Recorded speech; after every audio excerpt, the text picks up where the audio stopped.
Rinkal studio Darbhanga.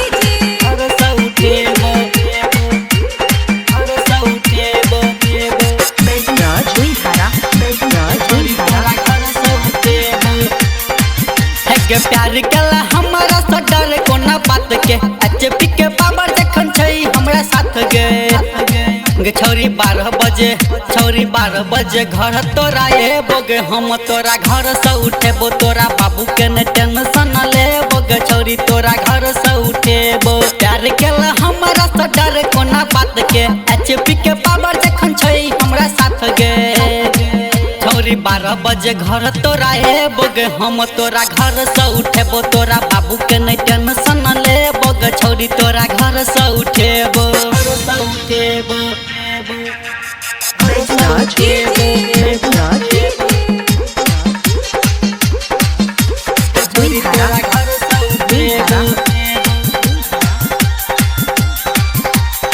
घर से निकली है करे जा के मामला सेट गे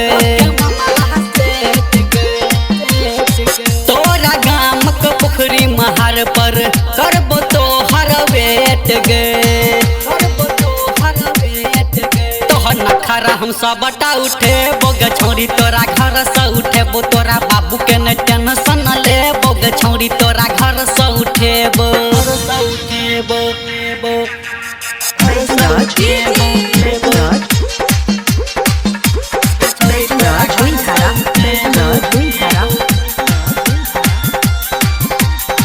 श्यामा माई के साक्षी मन का भरबो तो हर मांग गे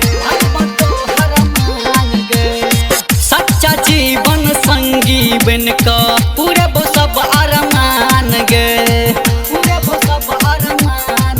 मंगलसूत्र तोरा गला में पहिरे बोग छौरी तोरा घर से उठेबो तोरा भैया के न टेंशन लेबो गे छौरी तोरा घर से उठेबो।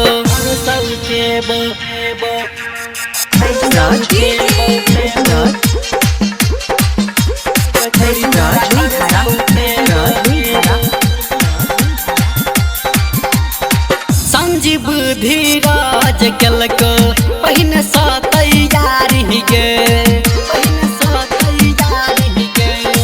राजन संतोष जी के चलते रंगदारी गे तोरा बाबू के हम दहेज बचेबो गे छौरी तोरा घर से उठेबो तोरा बाबू के न टेंशन लेबो गे छौरी तोरा घर से उठेबो।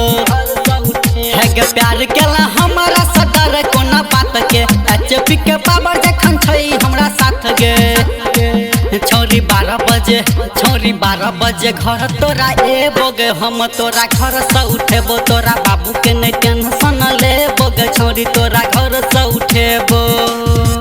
Music by Rinkal studio Darbhanga.